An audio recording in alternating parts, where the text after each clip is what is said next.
चलिए दोस्तों, इस प्रश्न को ध्यान से देखिएगा और इस प्रकार के जो भाग की संक्रिया होती है उसको कैसे हल करते हैं ये आज मैं आपको बताने वाला हूं। क्योंकि बहुत सारे जो बच्चे हैं ना, इस प्रकार के प्रश्न में अक्सर गलती करते हैं और कोई भी बच्चा इस प्रकार के प्रश्न में गलती ना करे, इसीलिए मैं इस प्रकार के प्रश्न को बनाते रहता हूं। और याद रखिए, ये कोई सामान्य प्रश्न नहीं है, ये यूनिक टाइप का प्रश्न है।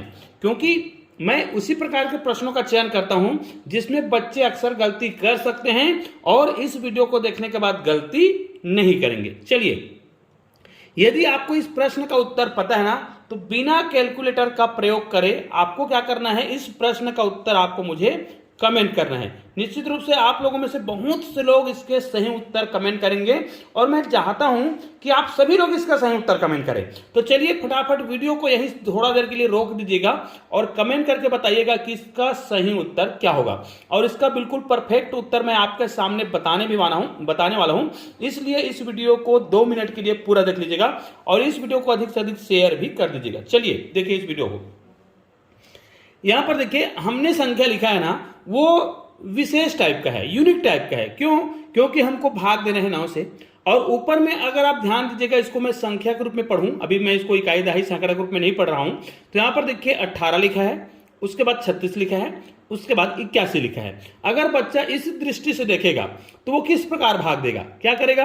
क्योंकि उसको तो 9 का पहाड़ा याद है, तो वो क्या करेगा देखेगा। मैं आपको दोनों तरीका बताने वाला हूं। दोनों तरीका का मतलब बच्चे गलती कैसे करेंगे और अगर इसमें गलती नहीं करना है तो कौन से तरीका का उपयोग करना पड़ेगा। देखिए यहां पर देखिए 9 को हम भाग देंगे 9 से, तो 9 एक कम 9, ये तो हो गया।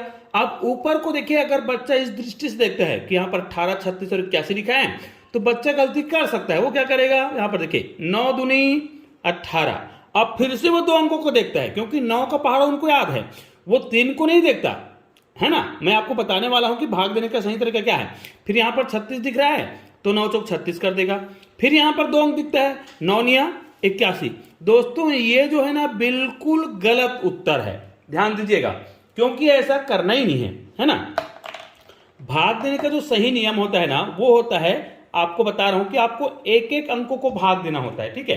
अब यहां पर हमने क्या गलती किया, शुरुआत में हम 2 अंकों का भाग तो दे ही सकते हैं, ठीक है, लेकिन बाद की संख्या को आप 2 अंक अगर लेंगे ना तो उत्तर गलत हो जाएगा, ठीक है।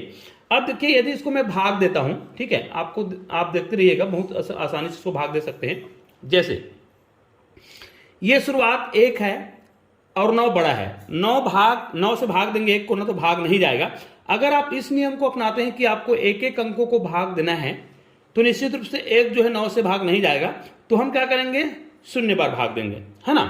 हालांकि शुरुआत में ऐसा नहीं करते, मैं जानता हूं, लेकिन फिर भी मैं आपको पूरा बेसिक तरीके से समझा रहा हूं कि अगर हम एक एक अंकों को भाग दें तो उत्तर क्या आएगा। अब ये 2 अंकों का बन गया, क्योंकि हमने भाग दे लिया। अब 2 अंक कितना हो गया, 18 को हमें भाग देना है 9 से, कितनी बार में जाएगा, 2 बार में, 9 दूनी 18। अब देखिए यहां पर 3 है, 3 को हमें भाग देना है, हम तो जानते हैं कि भाग एक एक अंकों को देना है, भाग नहीं जा रहा है, तो कितने बार देंगे, 0 बार में देंगे, तो 0 हो गया। अब ये फिर से 2 अंकों का हो गया। अब ये 36 है, पहले हमने 1 अंकों को भाग दिया, नहीं गया, 0 बार दिए। अब ये 2 अंकों का हो गया, 36 हो गया, 9 चौक 36, ठीक है। फिर अब 8 में आएंगे, शेष तो कुछ बच नहीं रहा है, 8 में आएंगे तो 8 जो है 9 से छोटा है, भाग फिर से नहीं जाएगा, भाग तो देना ही है, तो हम 0 बार देंगे। फिर ये 2 अंकों की संख्या बन गया, 81 हो गया। अब क्या करेंगे, 9 निया 81, अर्थात यहां पर आप देख रहे हैं कि हमारा उत्तर जो है 2 आया, 0 आया, 4 आया, 0 आया और 9 आया। अब शुरुआत में हमने 0 लिया था, उसका कोई मतलब नहीं है, क्योंकि अगर इस प्रकार दिया हो, सामने संख्या ना हो, तो शुरुआत में 0 होता है, उसका कोई मतलब नहीं है, लेकिन बीच में 0 होता है, उसका तो मतलब है ना। तो इसका उत्तर देखिए, अब आपको समझ आ गया है कि इसका जो परफेक्ट उत्तर है कितना आ गया है, इतना आ गया है, और ये बिल्कुल सही है। अब इसको आप चाहे तो मोबाइल में जांच करके भी एक बार चेक जरूर कर सकते हैं। बहुत ही छोटा सा वीडियो है, तो बहुत ही उपयोगी है, इसलिए इस वीडियो को अधिक से अधिक शेयर जरूर करिएगा। चलिए दोस्तों, मिलते हैं एक और बेहतरीन वीडियो के साथ, तब तक के लिए जय हिंद, जय भारत।